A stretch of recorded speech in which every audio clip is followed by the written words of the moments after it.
بیٹا زبیر،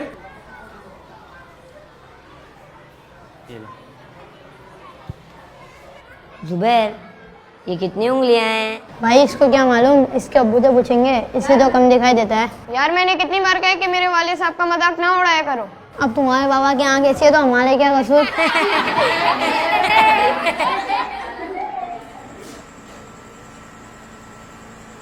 ابو میں نے آپ کو کتنی دفعہ کہا ہے کہ میری کلاس کی طرف نہ آیا کریں، سب دوست میرا مذاق اڑاتے ہیں کہ تمہارے والد کی ایک آنکھ نہیں ہے، اور یہ مجھے بالکل اچھا نہیں لگتا کہ کوئی آپ کا مذاق اڑائے۔ بس اتنی سی بات ہے، ٹھیک ہے بیٹا، آئندہ نہیں آئیں گے۔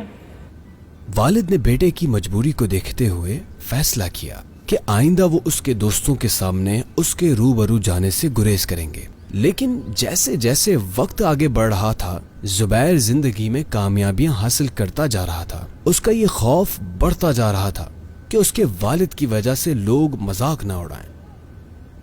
زبیر زندگی میں کامیابیاں سمیٹتا ہوا جب شادی شدہ زندگی کی طرف جانے کا سوچنے لگا تو باپ کی کجی اس کے لیے احساس کمتری کا باعث بنتی جا رہی تھی، جس کے بعد اس نے شادی سے قبل ہی باپ سے علیحدگی کا فیصلہ کیا۔ خیرت بیٹا کہیں جا رہے ہیں کیا؟ جی، کچھ بتایا بھی نہیں ہے، یوں ہی چپ چاپ؟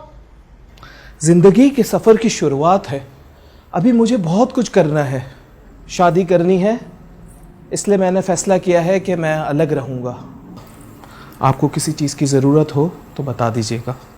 نہیں بیٹا، مجھے آپ کی کامیابی چاہیے، جہاں بھی رہیں آپ خوش رہیں۔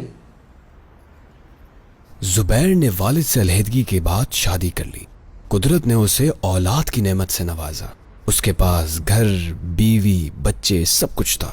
وہ نفسیاتی طور پر باپ کے بغیر زندگی کو قبول کر چکا تھا، لیکن اس کا والد اکثر و بیشتر دور سے ہی صحیح لیکن اپنے بیٹے کو دیکھتا، پوتے پوتیوں کو دیکھتا اور خوش ہوتا۔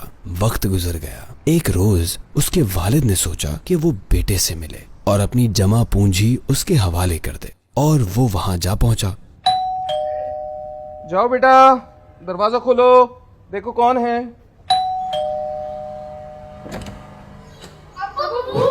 کیا ہوا؟ معذرت بیٹا۔ کیوں ڈر رہے ہو؟ بھائی جن بابا ہے، ان نے واپسی بھیجا، میں ڈر لگ رہا ہے۔ 100 بار کہا ہے کہ مت آیا کریں یہاں پہ۔ معاف کرنا بیٹا۔ معاف آپ مجھے کر دیں اور نہیں آیا کریں یہاں، ہاتھ جوڑتا ہوں میں آپ کے۔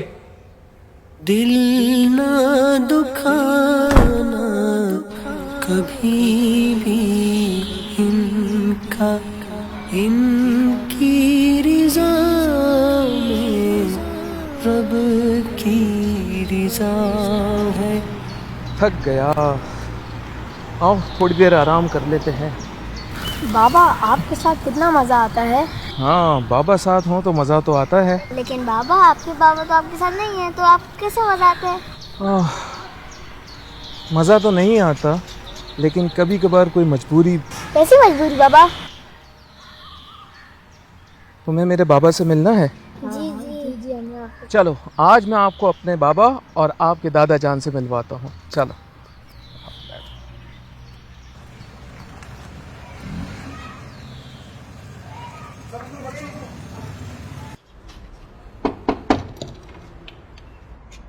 بابا، میرا مطلب ہے شریف صاحب ہیں گھر پہ؟ تم زبیر ہو نا؟ شریف صاحب کا انتقال ہوئے تو 6 ماہ ہو گئے۔ کیا کہہ رہے ہیں؟ جو ہے وہی کہہ رہا ہوں۔ انہوں نے مکان کے کاغذات اور ایک خط دیا تھا اور کہا تھا کہ کبھی تم آؤ تو یہ میں تمہیں دے دوں، ورنہ یہ گھر کسی مسجد کو ڈونیٹ کر دینا۔ آئیے میں آپ کو فائل دے دوں۔ تیری انگلی تھام کے چلتا تھا،